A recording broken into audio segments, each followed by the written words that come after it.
At that point, I was just a mechanic. In the small coastal town of Pescadero, Brian Burns has spent years trying to track down answers. I've never done investigation work. To find out whether his son's school would be safe in an earthquake. I knew something wasn't right. Because under a state law known as the Field Act, all school construction projects must be earthquake resistant. The act was put into place after the devastating 1933 Long Beach earthquake. 70 schools collapsed and 120 people died.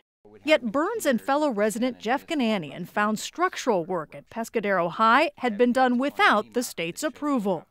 That's when the light bulb went on. And we began to realize that there are potentially thousands and thousands of other projects. And it turns out they're right. A California Watch investigation finds thousands of school construction projects completed statewide don't comply with the Field Act. California's Division of the State Architect, or DSA, the agency in charge of enforcing the law, has never approved those projects as safe. Reporter Corey Johnson. There's upwards to 20,000 school projects that do not conform to these Field Act standards. And not just in small districts like Pescadero. The Los Angeles Unified School District finished this new middle school just 5 years ago.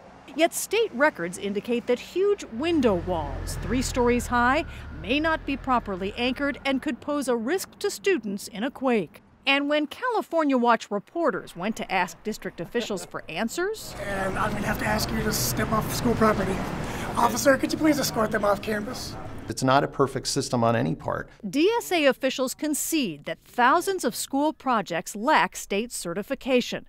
But spokesman Eric Lamoureux claims most are simply missing paperwork. Buildings. And at this point, we don't believe that any of those projects pose a significant threat. But some experts, like earthquake engineer and consultant Peter Yanev, aren't convinced. Obviously, the system is not doing what it's supposed to do. Especially given this 2006 report, where the DSA itself said some school projects were being completed without adequate testing and inspection, sometimes with dangerous construction flaws. What that tells me is that we're building schools in California that are not properly designed and checked in the field to make sure they're properly built. That's a problem.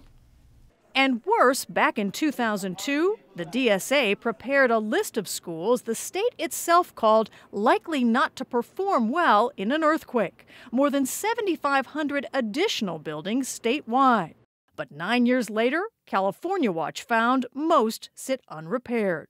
Former state architect David Thorman says many of those schools need to be looked at right away. The priority has to be answering the questions that you're answering in terms of, are the schools truly safe? And when California Watch brought its findings to State Senator Ellen Corbett, I think we should be doing whatever we can to make sure that these rules and laws that were placed on the books are being enforced.